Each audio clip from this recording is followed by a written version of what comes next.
Tom, you have something around your neck there. What is that? This is a Colombian red-tailed boa. She's about a year and a half old.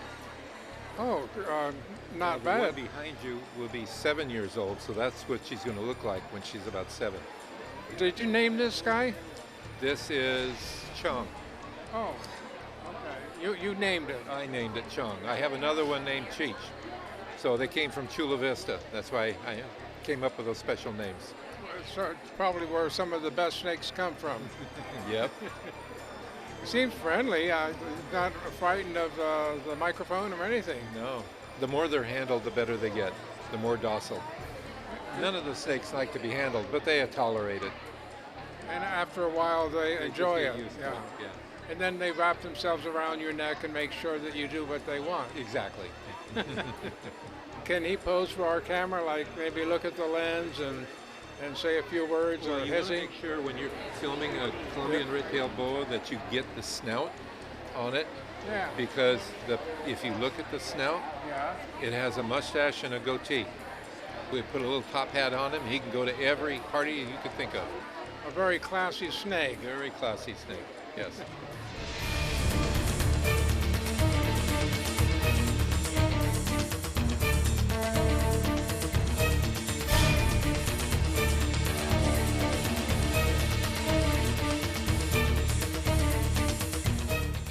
Dozens of species of lizards, geckos, snakes, and other slithery creatures converge at the Mar Fairgrounds near San Diego to celebrate the forging of the planet's newest serpentine community, the Reptilian Nation.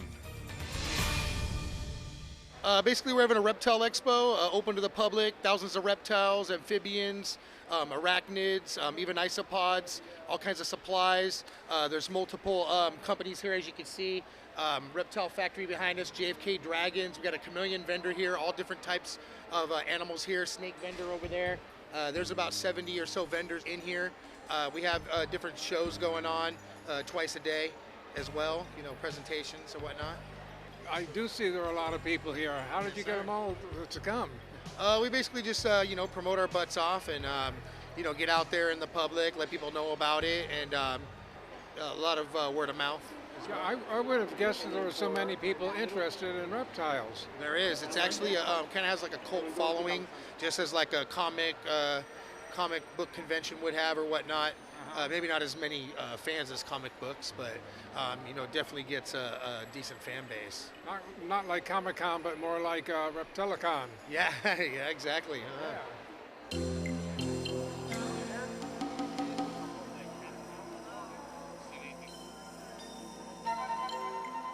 Nothing seems to stoke our primal fears and urges quite like the sight of reptiles, which likely explains the crowded expo.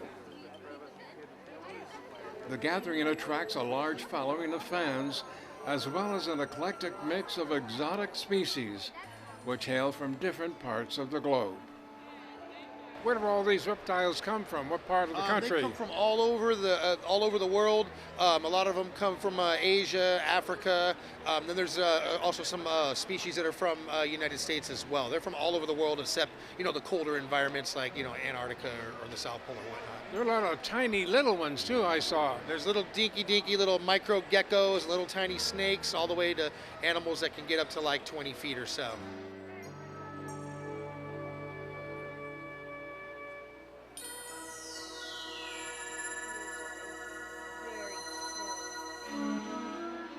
To assist in helping people overcome their fear of snakes, the handlers encourage hands-on activities, resulting in some eerily close encounters. Among these groups is a contingent of snake handlers, representing one of the area's most respected organizations. Tell us about the San Diego Herpetology Society. We are a society. We started back in the 80s, and she A constricts little uncomfortable there? Not really, Oh. but we started in the 80s, and we've been basically a group of herpiculturists, herpetologists, hobbyists, thereabouts. I'm a herpiculturist. I'm not a herpetologist. The difference is they're the biology end of the research. I'm just a hobbyist that breeds or raises them, has them for pets. And then our group will also go out and do herping, what we call a tour, a trip out in the hills, and see what we can find. We have special places that we go that's up in the highland area in Ramona that we can find. We have boards that we laid out in the fields, and we go flip those boards and we see what kind of animals are collected under them. And other than that, we have speakers, guest speakers, that will talk about various things, rattlesnakes, lizards, veterinarian practices, things like that. Well, tell me, when you lift up those boards, do you sometimes find something that you don't want to find? No, never. You always find everything you want to find. You may not want to pick them Or up. one that might bite you, for example. Yes, exactly. I know what you're saying. The rattlesnakes, for instance, yes, they could be there.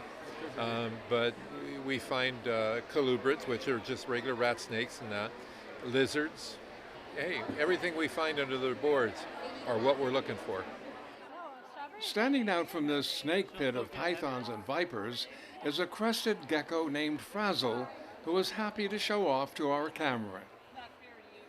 And in a specialized area, a company comes all the way from Mesa, Arizona, to introduce visitors to their collection of snakes, skinks, and other fascinating species. What is the Predators Reptile Center? A Predators Reptile Center is a company I started about 20 years ago. It is a retail shop, just a little family-owned exotic pet shop. We also own Predators Reptile Expo, which is a very similar expo to this one here. We're at the Reptilian Nation Expo. And that's kind of what we do. We do retail stores, we do expos, and we do the expos to do a lot of education as well as selling the animals. What's nice here is that people can actually put some of these guys in their hands and get a feel of what they're like, as opposed to maybe a zoo. Absolutely, and also for people who are just starting to just show interest in it, it's nice in a nice safe environment to kind of get closer on your own terms, without, something being pushed on you or something like that. I feel safe. You haven't scared me a bit. I'm glad to hear that. Yeah. Among the fascinating creatures included in this display is this tarantula. Certainly not a reptile, but equally as awesome. Here, Christian displays a coconut crab, the world's largest living arthropod. The blue-tongued skink is native to Australia and is one of the largest of the skink family. These represent just a small fraction of the numerous creatures on display at one of Arizona's foremost authorities on exotic reptile species. We showed you a leopard tortoise. That's from Africa. They get about 15, 16 inches. It's a desert tortoise. They eat lots of grass and cactus. And they actually do quite well outside in the southwestern United States. Well, there was a frilled lizard. There's a frilled lizard. That particular frilled lizard is, so there's two types of frilled lizards. There's an Australian frilled lizard and an Indonesian frilled lizard, and that's a hybrid of both. So the Australian frilled lizard is protected, so it can't come exported out of the country anymore. The Indonesian frilled lizard still gets exported from and caught out of the wild, and that's a hybridization of those two animals. Well, our show is shown in Australia, so maybe we'll have to bounce over there and see one. Very cool. Yeah, they're a very neat animal. The Australian ones are more red, and they're a little bit bigger, heavier-bodied animal. We saw something else here, too. I've forgotten. A blue-tongued skink. We saw a blue-tongued skink. They're called blue-tongued skinks because they have a blue tongue.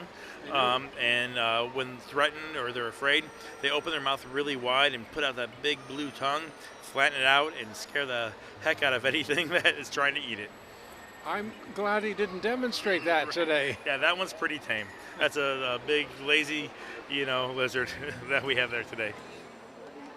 For those who missed the antics of Frazzle, the crested gecko, or the many other exotic species making their appearance, they need not worry, since this show will emerge from its shell again in the fall.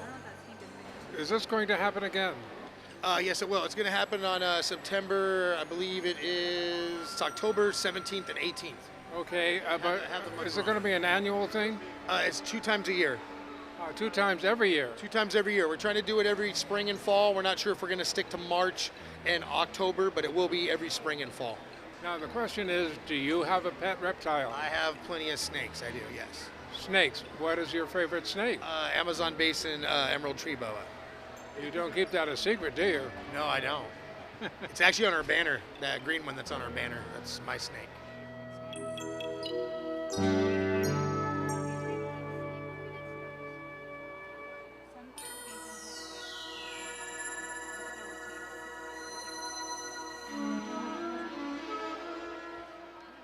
To glimpse this astounding collection of fascinating and exotic creatures, don't miss the Reptilian Nation Expo, twice each year at the Mar Fairgrounds, just north of San Diego.